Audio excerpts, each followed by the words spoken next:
নমস্কার, তনু কিচেনে সবাইকে স্বাগত। আজকের রেসিপি তৈরি করছি পটল চিংড়ি। দেখো পটল চিংড়িটা আমি কিভাবে তৈরি করব। এখানে 100 গ্রাম চিংড়ি নিয়েছি। চিংড়িটাকে ভালো করে কেটে ফ্রেশ করে ধুয়ে নিয়েছি। এবার এর মধ্যে সামান্য একটু লবণ আর সামান্য একটু হলুদ দিয়ে মেখে নিচ্ছি। এটা আমার মাখা হয়ে গেছে। এটাকে এভাবে করে ছেড়ে দিচ্ছি। এবার গ্যাসটা অন করে দিচ্ছি আর ওখানে একটা কড়াই বসিয়ে দিচ্ছি। কড়াইটা প্রথমে হিট করে নেব। কড়াইটা হিট হয়ে গেছে। এর মধ্যে এবার সরষের তেল দিয়ে দিচ্ছি 2 চামচ। তেলটাকে ভালো করে হিট করে নেব।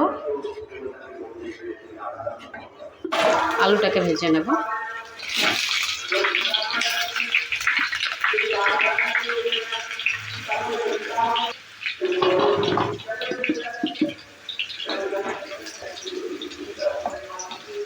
আলুটা ভাজা হয়ে গেছে। আলুটা এবার তুলে নিচ্ছি। এর মধ্যে এবার পটলটাকে ভেজে নেব। পটলটা এইভাবে করে কেটে নিয়েছি।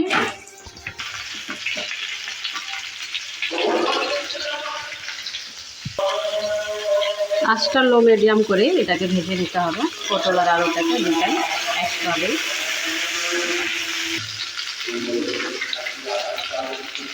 পটলটা ভাজা হয়ে গেছে। এবার এটা আমি তুলে নিচ্ছি।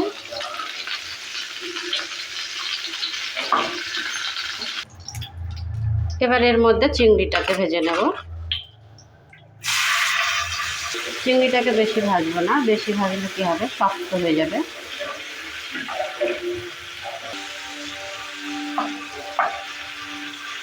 চিংড়িটা ভাজা হয়ে গেছে। এটা তুলে নিচ্ছি। এবার দিয়ে দিচ্ছি একটা তেজপাতা। গোটা মশলা আছে এখানে লবঙ্গ, দারচিনি, এলাচ, গোলমরিচ দিয়ে হালকা এভাবে করে একটু ভেজে নেব। এবার দিয়ে দিচ্ছি 5 ফোড়ন, 1 চামচ আছে। এটাকেও ভালো করে ভেজে নেব।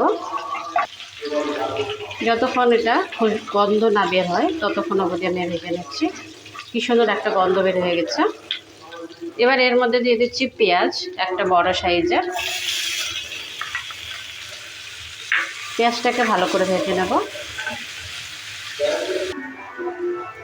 পেঁয়াজটা ভালো করে ভাজা হয়ে গেছে।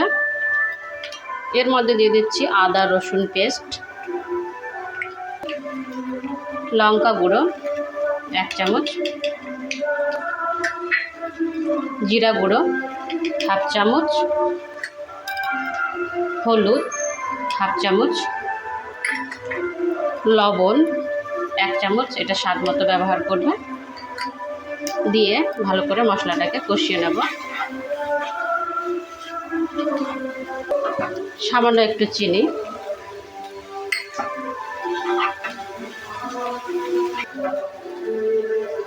মশলাটা যেন জ্বলে না যায় এই কারণে একটু জল ব্যবহার করলাম।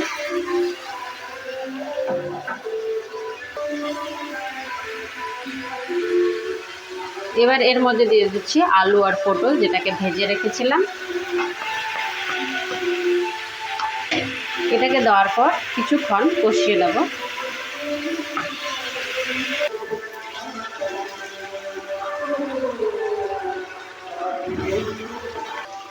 এটা ভালো করে কষানো হয়ে গেছে। এর মধ্যে এবার জল অ্যাড করব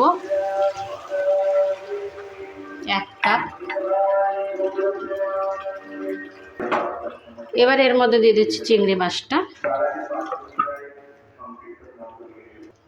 এটাকে এবার আমি ঢাকনা দিয়ে লো মিডিয়ামে রেডি করে নেব 15 মিনিট। 15 মিনিট হয়ে গেছে। ঢাকনাটা এবার সরিয়ে দিচ্ছি। এভাবে করে একটু নেড়ে চেড়ে নিচ্ছি। আলুটা একটু এভাবে করে, আলুটা সেদ্ধ হয়ে গেছে, এভাবে করে একটু দেখে নিলাম সেদ্ধ হয়ে গেছে।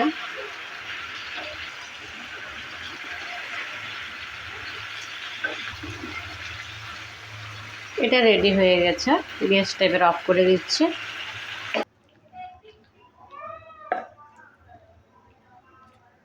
পটল চিংড়ির রেসিপিটা একদম রেডি হয়ে গেছে। তোমাদের রেসিপিটা কেমন লেগেছে? ভালো লাগলে অবশ্যই কমেন্ট করবে।